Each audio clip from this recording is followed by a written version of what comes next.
अशा पद्धतीनं वाखोल्या वाहिल्या गेल्या। अरे रावसाहेब, तुम्हाला मराठीत बोलता येतं। जर गुलाबरावाच्या पाटलाची आईराणीची शिवी जर तू ऐकली ना, आई शपथ तू जागेवरून 4 दिवस उठणार नाही।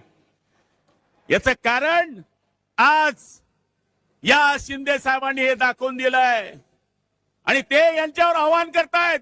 हवाओं को निगलना चाहते हैं, हद से भी गुजरना चाहते हैं, किनारों की हिम्मत तो देखिए, समंदर को निगलना चाहते हैं।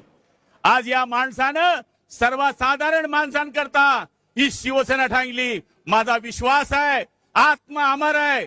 आज बाळासाहेबांचा आत्मा या हॉलमध्ये असेल आणि तो आदरणीय एकनाथ शिंदे साहेबांना आशीर्वाद देत असेल की माझ्या बहादरा, शाबास, तू माझी खरी शिवसेना या ठिकाणी वाचवलीस। म्हणून आमच्या बदनाम्या सुरू है, वो समंदर को खंगोलने में है, हमारी कमाइयां निकालने में है।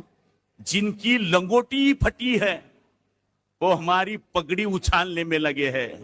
मला तरी असं वाटतं यांचं स्वप्न साकार होणार नाही।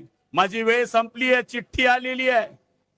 पण मी आपल्याला सांगतो, 6 खासदारांचं मला माहित नाही, त्यांचं काय झालं मला माहित नाही। पण आता त्यांचं जे पोरग आहे ते माझ्या पोराच्या वयाचं आहे।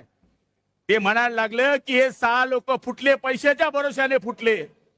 अरे सोनिया, तुमचे बापजादे मुख्यमंत्री होते तेव्हा तुम्ही मंत्री होते, गल्ली गल्ली फिरले असते, गावागावात गेले असते, आमदारांच्या नाराज्या काढल्या असत्या, शिंदे साहेबांना जवळ केलं असतं तर ही वेळ आली नसती। नाहीतर एकीकडे बघा, एक माजी मुख्यमंत्री आणि सध्याच्या उपमुख्यमंत्र्यांचा मुलगा गावागावात जातोय, जिल्ह्या जिल्ह्यात जातोय, शिवसेना बांधतोय, BLAचं काम करतोय, या ठिकाणी SIRचं काम करतोय, उन्हामध्ये फिरतोय। हेच काम जर तू केलं असतं माझ्या सोनिया तर हे दिवस आले नसते। म्हणून मी आज सांगतोय उद्याचे दिवस चांगले आहे आणि मला खात्री आहे शिंदे साहेब, सगळ्यात मोठी श्रीमंती काय असते? त्यांची अपत्य। तुम्हाला एक मुलगा आलाय आणि तो सोन्यासारखा आलाय, हीच तुमची श्रीमंती आहे। हे 32 वर्षाचं त्यांचं पोट आहे, एसी मध्ये बसलंय, देशी गोष्ट करताय आणि ते संजय राऊत नावाचं बावलं ते संपणार आहे, संपवणार आहे, सांगण्याची गरज नाही। याला म्हणे मारील, त्याला म्हणे मारील। अरे आम्ही काय असेच दिसतो काय? 4-4 लाखातून निवडून आलोय। जरा आमच्या मागच्या गुन्ह्यांची हिस्ट्री चेक, राऊत चेक कर। 302, 307 प्लेन चॅप्टर 151 तुला पाठ नसतील तेवढे पाठ आहे।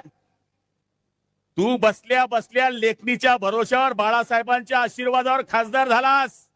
आम्ही जनतेमधून आमदार झालेले लोक आहोत, जनतेमधून खासदार झालेले लोक आहोत।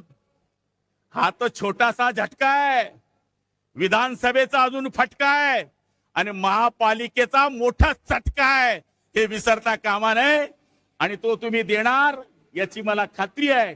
आज या ठिकाणी आपण सगळेजण बसले आहोत। मी सगळ्यांना विनंती करणार आहे की आदरणीय एकनाथ शिंदे साहेबांनी, त्याचप्रमाणे शिवसेनेच्या सगळ्या मंत्री महोदयांनी, त्याचप्रमाणे आपले युवा नेते श्रीकांत शिंदे साहेबांनी जो एक काम आपलं सुरू झालेलं आहे ते आपण सगळेजण मिळून करण्याचा या ठिकाणी प्रयत्न करूया। हीच आपण शिंदे साहेबांना या ठिकाणी ग्वाही देतो आणि जास्त न बोलता मी आपल्या सगळ्यांच्या वतीनं माझे लांबलेले 2 शब्द संपवतो। जय हिंद, जय महाराष्ट्र।